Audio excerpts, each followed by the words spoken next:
Hi there, my name is Arnell Solomon, and I want to thank you for taking the time to watch this video.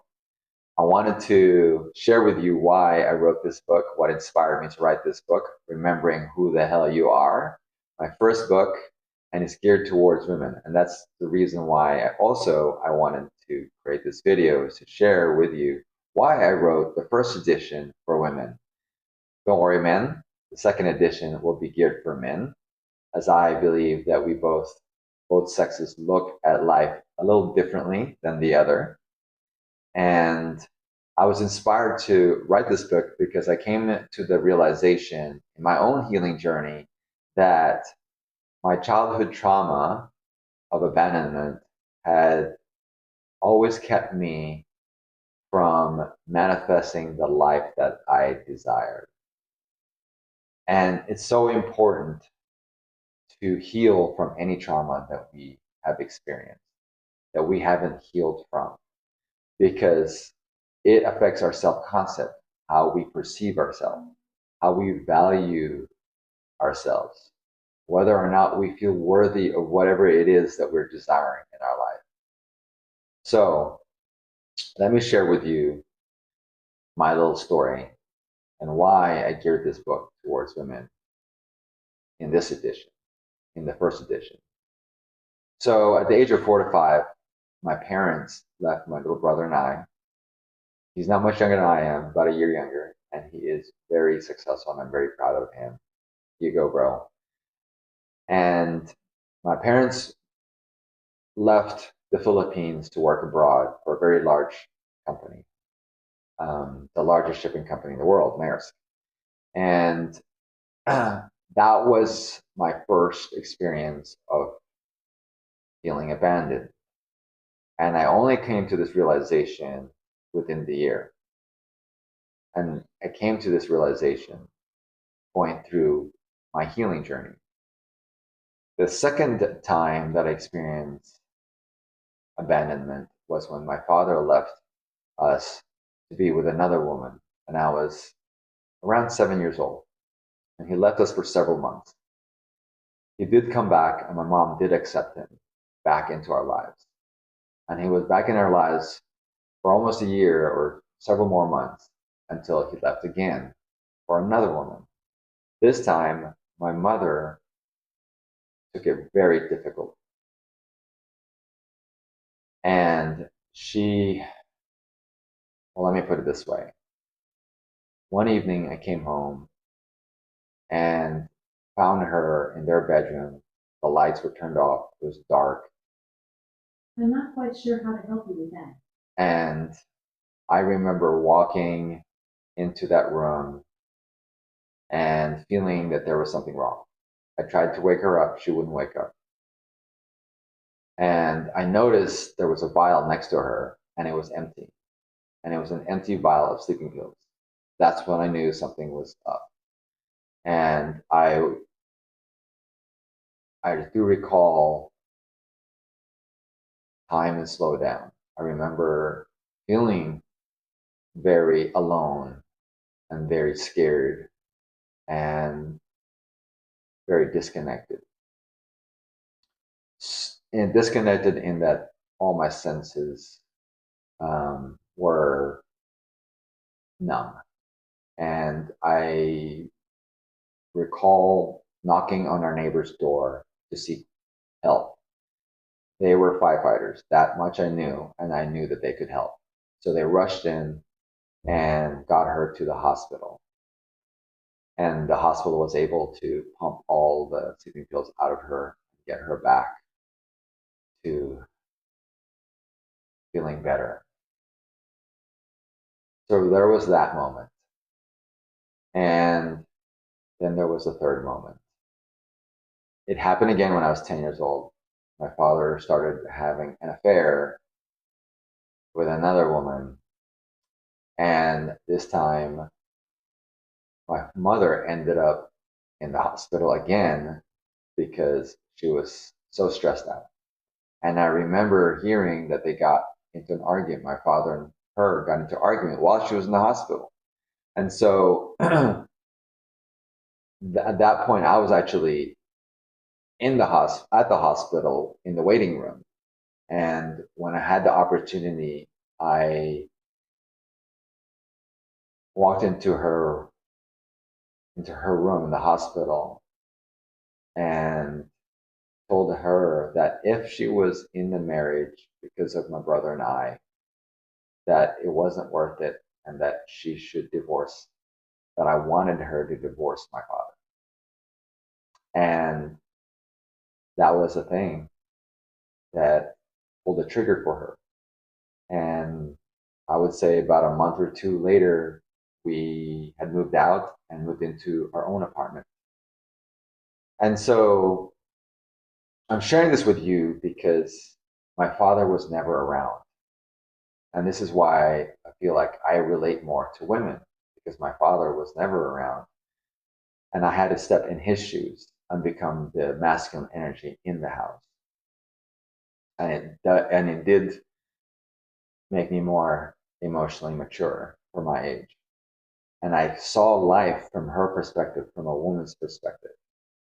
And so I was inspired to write this book for women because I know women a lot more deeply, more emotionally. And because this book is about healing, I wanted to write it from that perspective. And for my own healing as a man, I want to write the men's edition from that perspective. So I've been blessed to have had the experience of seeing life from a man's perspective, but also from a woman's perspective without my father interfering with that because he wasn't around. So I can relate and I can empathize with women in terms of how they see life and how they maneuver through life's challenges, being a single mom on top of just being a woman. So there you have it. That is the reason why I geared this book towards women and felt inspired to write this first edition for women. And I want to share this with you.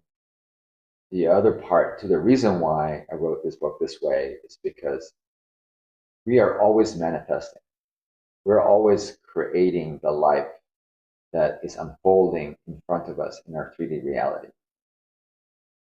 And our childhood trauma or whatever trauma we still haven't healed from will affect how we manifest, how we create the life that is unfolding before our eyes.